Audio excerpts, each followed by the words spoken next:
What if the person you thought you knew had a life full of sacrifices you never imagined? This funeral changed everything.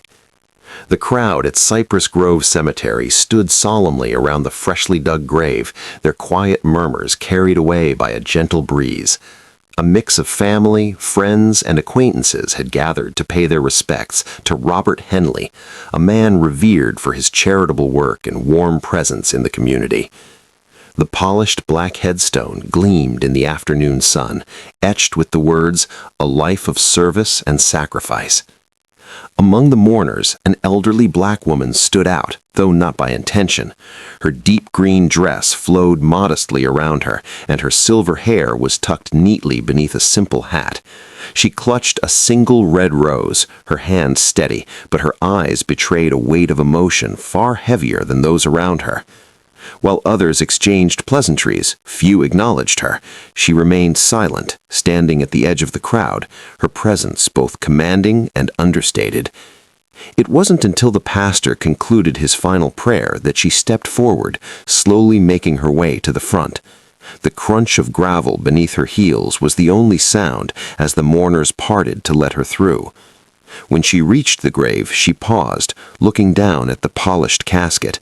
Then, with great care, she placed the rose on top and turned to face the crowd. "My name is Hattie DeLay," she began, her voice steady and clear. "I doubt many of you know me, but I knew Robert better than anyone here." A ripple of surprise swept through the crowd.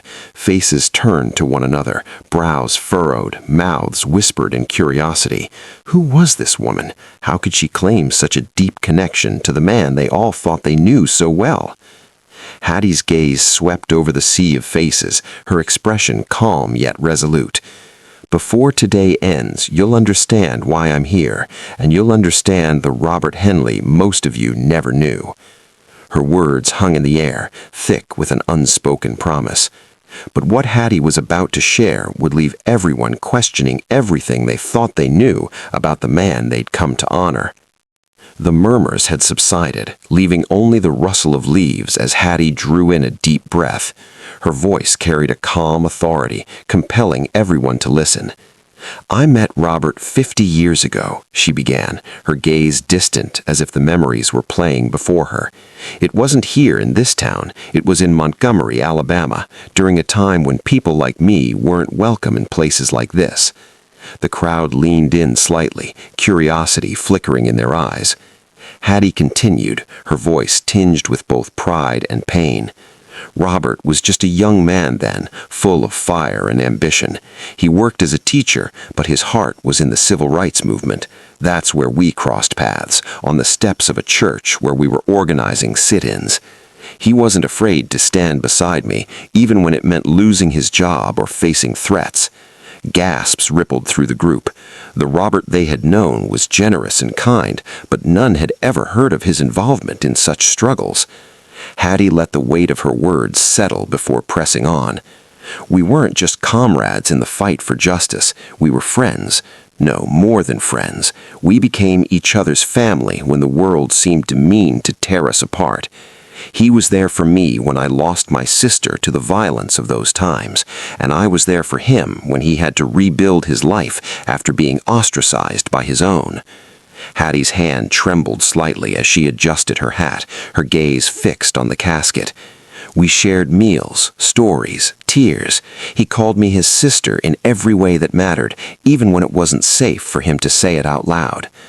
The crowd shifted uncomfortably, the gravity of her words sinking in. It was hard to reconcile this image of Robert with the man they knew, a polished philanthropist who had quietly helped many, but never spoke of his own battles. "But," she said, her voice growing firmer, "what I'm telling you isn't just about the past, it's about the man he became because of those struggles." She paused, scanning the crowd, letting the silence stretch just long enough. But what Hattie shared next would go beyond their bond, pulling back the curtain on sacrifices none of them could have imagined. Hattie's hands clenched tightly around her purse, her voice unwavering as she spoke. And I didn't just survive the times we fought through them, but that fight demanded sacrifices that left marks on both of us, marks most of you would never see. She glanced at the crowd, her piercing eyes meeting theirs as if daring anyone to look away. In 1967, Robert lost his job for attending a march in Selma. The school board called it unbecoming conduct, but we all knew what it really was: retaliation. He didn't tell anyone here about it because he didn't want pity. He packed up with little he had and moved to a small one-bedroom house on the south side of Montgomery. That's where he lived, scraping by on tutoring gigs, never once abandoning the fight. Hattie's voice cracked slightly as she continued. When my own house was firebombed in retaliation for hosting meetings, it was Robert who showed up in the middle of the night with his car. He drove me and my 2 nephews to safety without hesitation, knowing full well the risk. She turned back to the casket, her expression softening. That's who Robert was, not the polished man in the tailored suit most of you remembered, but someone who walked through fire for the people he cared about. The crowd stood in silence, captivated, as she pulled a folded piece of paper from her purse. "This," she said, holding it up, "is a letter Robert wrote to me in 1972. I want to read just one part to you." Hattie unfolded the letter with care, her hands shaking just enough to show how much it meant to her. She began to read aloud, her voice trembling but clear. "Hattie, you are the sister I chose when life gave me none. We have shared burdens no one should bear, but I would carry them again for you without question. You remind me every day that love is not about blood. It's about who shows up when the world turns its back." Her voice broke on the last line, and she paused to regain her composure. The crowd, previously so stoic, now shifted visibly, some daubing at their eyes, others staring at the ground in shame for not knowing this side of the man they had come to honor. "Robert never turned his back on anyone," Hattie said, folding the letter again, "not even when it cost him everything. And yet how many of you here knew any of this? How many of you cared enough to ask?" She let the question hang, the weight of her words pressing on the group like a heavy fog. But as the truth of Robert's sacrifices sank in, Hattie revealed something even more profound, an act of courage that would redefine his legacy forever. The air seemed heavier as Hattie pressed on, her words laced with both sorrow and defiance. "There's one more truth about Robert, a truth none of you would have guessed, yet it's one that shaped everything he stood for." The crowd tensed, hanging on her every word as she took a steadying breath. Robert didn't just fight for others, he fought a battle no one could see. For years he hid the fact that he was supporting a child, a son he couldn't openly claim because of who the mother was. A collective gasp rippled through the group.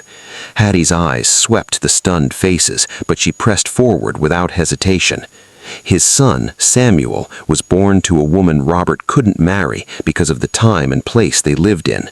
The boy was black, like me, and Robert was forced to keep it quiet for fear of what it would do to his career and reputation in certain circles. The whispers grew louder now, people exchanging glances of disbelief, but Hattie wasn't finished. "I was there when Samuel was born," she said softly, "and Robert made sure that boy never went without. He paid for his schooling, wrote letters every week, and visited whenever he could under the cover of darkness. He made sure Samuel had everything he never had growing up, a father's love, even if it had to be a quiet love." Tears welled in her eyes, but her voice stayed strong. "And Samuel, the man you didn't know existed, is here today." At that, a tall man stepped forward from the back of the crowd. His presence was commanding, with broad shoulders and a quiet dignity in the way he moved. The resemblance was unmistakable. The crowd turned to stare, stunned into silence. Samuel walked up to Hattie and gently placed a hand on her shoulder. "Thank you," he said quietly, his voice thick with emotion. Hattie smiled at him through her tears. "It was always my honor." She turned back to the group, addressing them once more. "Robert loved all of you in his way, but his truest love was in the people he fought for, those of us who didn't have the luxury of being seen in polite society. That's why I'm here today, to make sure you know the real man behind all the accolades." The silence that followed wasn't just shock, it was reflection, a reckoning with the truth that had been hidden in plain sight. But before the mourners could fully process what they'd learned, Hattie had one final story to share, a moment of bravery that would define Robert's legacy forever. The crowd stood frozen, the weight of Hattie's words settling over them like a blanket too heavy to shake off. The murmurs that had filled the air earlier were gone, replaced by a deafening silence. All eyes were on Samuel, who stood tall and resolute beside Hattie, his presence a living testament to the secrets Robert had carried. An older man near the front of the group cleared his throat, his voice breaking the stillness. I never knew," he stammered. "Robert never said a word about any of this." Hattie's gaze softened as she looked at him. "He wasn't the kind of man to seek praise for doing what was right," she said. "But make no mistake, he carried the weight of these sacrifices every single day." A middle-aged woman, her face streaked with tears, stepped forward hesitantly. "I remember him helping my family when my father lost his job," she said quietly. "I thought I understood his kindness, but now it feels so much deeper." Hattie nodded, her voice steady yet filled with emotion. Robert didn't just give out of convenience. He gave because he understood what it meant to go without, and he never wanted anyone to feel that same pain. The group began to stir, fragments of their own memories of Robert bubbling to the surface. Each story shared painted a picture of a man whose generosity and strength were rooted in a life few of them had truly understood. But it wasn't just the memories that hung in the air, it was the guilt. Many began to realize they had only known the polished version of Robert, the man who wore his success like a shield to protect the truth of his struggles. A young man near the back finally spoke up, his voice trembling with emotion. "It's not fair," he said, his hands clenching into fists. "He deserved to be celebrated for everything, not just the parts we wanted to see." Hattie turned to him, her expression softening. "You're right," she said. "But Robert wasn't a man who cared about credit. He cared about impact. And his greatest legacy isn't the plaques on the walls or the accolades in your programs. It's the lives he touched. Yours, mine, and Samuel's." Samuel stepped forward then, his deep voice adding to his mother's words. "That trust is real," he said firmly. "It's already been established, and it's going to provide scholarships, after-school programs, and mentorship for kids in need. My father wanted his life to mean something, not just to the people he knew, but to the generations that would come after him." Hattie looked around, her gaze meeting each mourner's eyes. "That was Robert's greatest gift," she said. "He didn't need recognition or applause.